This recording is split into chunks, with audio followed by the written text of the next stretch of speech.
Modern life is deeply attracted to the idea of progress. In the 18th century, as European societies became ever richer and more technological, the conventional view was that mankind was firmly set on a positive trajectory from savagery and ignorance towards prosperity and civilization. But there was at least one 18th century philosopher who violently disagreed and who continues to have very provocative things to say to our own era. Jean-Jacques Rousseau was born to an educated watchmaker in Geneva in 1712. When he was 10, his father got into a legal dispute and the family was forced to flee Geneva. From that point on, Rousseau's life was marked by deep instability and isolation. As a young man, Rousseau went to Paris and there was exposed to the opulence and luxury that was the order of the day in Ancien Régime Paris. It was a far cry from his birthplace of Geneva, a city that was sober and deeply opposed to luxury goods.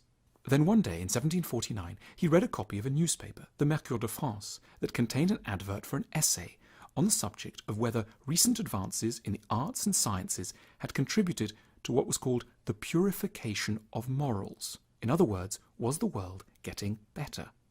Rousseau experienced something of an epiphany. It struck him that civilization and progress had not, in fact, improved people. Instead, they had exacted a terrible, destructive influence on the morality of human beings who had once been good. Rousseau took this insight and turned it into the central thesis of what became his celebrated Discourse on the Arts and Sciences. His argument was simple. Individuals had once been good and happy, but as people had emerged from their pre-social state and joined society, they had become plagued by vice and sin. In this work, and in its twin, the Discourse on the Origins and Foundations of Inequality, Rousseau went on to sketch what it would have been like at the beginning of history, an idyllic period that he called the state of nature. A long time ago, when men and women lived in forests and had never entered a shop or read a newspaper, the philosopher pictured people more easily understanding their own minds and so being drawn towards essential features of a satisfied life, a love of family, a respect for nature, an awe at the beauty of the universe, a curiosity about others, and a taste for music and simple entertainments. The state of nature was moral and guided by spontaneous pity, empathy for others and their suffering. So what was it about civilization that Rousseau thought had corrupted people and led to moral degeneracy? Rousseau claimed that the march towards civilization had awakened in people an unhealthy form of self-love, amour-propre he called it, something that was artificial and centered around pride, jealousy and vanity.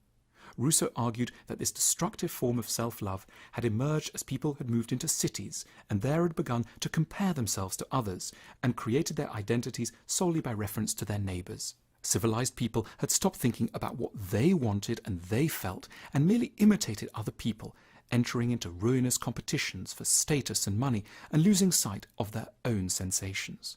Rousseau is forever associated with the term noble savage because it was his work that described the innocence and morality of our ancestors and contrasted it with modern decadence. At the time Rousseau was writing, European society was fascinated by the plight of the native North American tribes. Reports of Indian society drawn up in the 16th century had once described the Indians as materially simple but psychologically very rich and interesting. Communities were small, close-knit, egalitarian, religious, playful and martial. However, within a few decades of the arrival of the Europeans, the status system of Indian society had been revolutionized through contact with the technology and luxury of European industry. Indians now longed for guns, alcohol, beads and mirrors. Rates of suicide and alcoholism had risen, communities were fracturing and factions were squabbling. The modern world had ruined the lives of people who had once lived happily in the state of nature. Rousseau's interest in natural goodness made him very interested in the idea, though not quite the reality, of children. In 1762 he wrote Emile, or On Education, perhaps the most successful book ever written about how to raise children. Rousseau suggested that children were born naturally good, and that the key to raising them was therefore always to prevent their corruption by society. This idea was widely influential. Parents who had before this time seen their children as wicked or at best as blank slates now viewed them as founts of wisdom and tried to give them a childhood full of play and visits to forests and lakes. Rousseau became the inventor of child-centered education. He was also a great proponent of breastfeeding, declaring, "Let mothers deign to nurse their children, and morals will reform themselves. Nature's sentiments will be awakened in every heart, and the state will be repeopled." It was, he knew, a bit of a hyperbole, but it spurred a wave of breastfeeding even among the wealthy who'd long disdained the practice. Artists rushed to paint and honour the new vogue for breastfeeding. Because Rousseau so closely valued human beings in their original state, it followed that in the novels he wrote, Rousseau also constantly celebrated intense feelings rather than great deeds or social events. In his novel Julie, written in 1761, Rousseau depicted the excitement and anguish of an upper-class woman caught in a love triangle between her sensitive tutor and her boring but socially sanctioned aristocratic match.